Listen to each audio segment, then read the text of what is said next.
Opening the morning of invasion. June 6, 1944. The English Channel. Just before dawn. The sea is dark and restless under a heavy blanket of clouds. A cold wind sweeps across the water, spraying salt onto steel decks. Thousands of engines hum quietly as ships move forward in near silence. Navigation lights are hidden. Orders are whispered. No one knows exactly what the next few hours will bring. Ahead, beyond the black horizon, lies the coast of Normandy. At 4:30 hours, the largest amphibious invasion force in history is already moving. More than 5,000 Allied ships fill the English Channel. Battleships, cruisers, destroyers, troop transports, and thousands of small landing craft move together toward occupied France. On board are approximately 160,000 Allied soldiers. Most of them will reach the shore in small, flat-bottomed boats many once considered useless for modern warfare. The boat nobody took seriously. These boats are called Higgins boats. German intelligence knows about them. Reports describe them as lightly built, made of plywood and steel with almost no armor. To German planners, they appear fragile and vulnerable. Against machine guns and artillery, they seem unlikely to survive. German doctrine assumes that destroying landing craft will stop any invasion. That assumption is about to collapse. To understand why, the story must move backward. Far from Normandy, far from Europe, to the swamps of Louisiana years before the war reaches its climax. C. Andrew Higgins and the Simple Idea.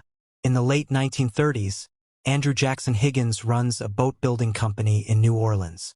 His boats are not made for war. They are built for oil workers and fishermen who operate in shallow, muddy water. Higgins believes a boat should be practical above all else. It must run aground. It must unload quickly.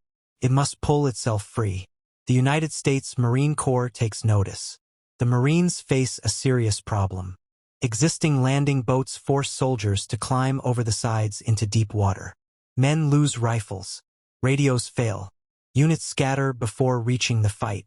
Higgins proposes a simple solution, a ramp at the front of the boat.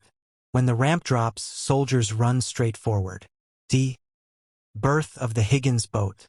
Naval officers are skeptical. The design looks rough and unsophisticated. The ramp seems like a weak point, but tests prove otherwise. Marines land faster. Units stay together. Equipment reaches shore intact.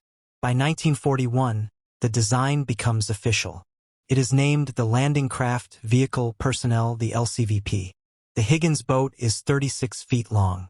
It carries 36 fully equipped soldiers or a light vehicle. It has a shallow draft that allows it to beach directly on shore. It is not armored. It is not fast. It is not built to survive long. It is built to deliver men. German defenses and a fatal assumption. After the United States enters the war, Higgins boat production explodes. Factories run day and night. By 1944, more than 20,000 Higgins boats exist.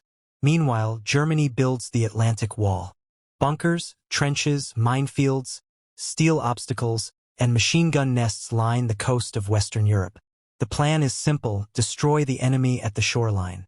Field Marshal Erwin Rommel believes the invasion must be stopped on the beaches. Once the Allies land in force, Germany lacks the reserves to push them back. But German planning assumes landing craft losses will end the assault. They do not account for replacement, weather, delay, and the airborne landings. In early June 1944, bad weather delays the invasion. High winds and rough seas churn the channel. Many German commanders believe an invasion is impossible under such conditions. Rommel leaves his headquarters to visit his wife. On the night of June 5th, Allied airborne forces drop into Normandy. American and British paratroopers land behind enemy lines. The drops are scattered. Units are confused. But the confusion spreads even further among German defenders. At sea, the invasion fleet continues forward. D-Day begins. Shortly after 5 o'clock hours on June 6th, Allied battleships open fire. Heavy shells smash into the coastline. Concrete bunkers shake. Smoke and dust rise over the beaches. At 6:30 hours, the first wave of Higgins boats heads for shore. At Omaha Beach, the situation is disastrous. Steep bluffs overlook the beach. German machine guns dominate the shoreline.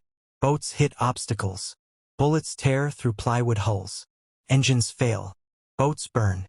Coxswains are killed. But the ramps drop. Men move forward. Many fall.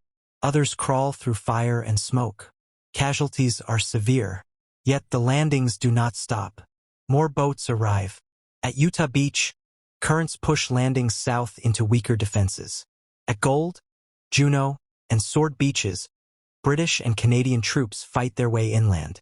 The invasion cannot be stopped. By midday, German commanders realize the truth. This is not a raid. This is not a diversion. This invasion will not stop.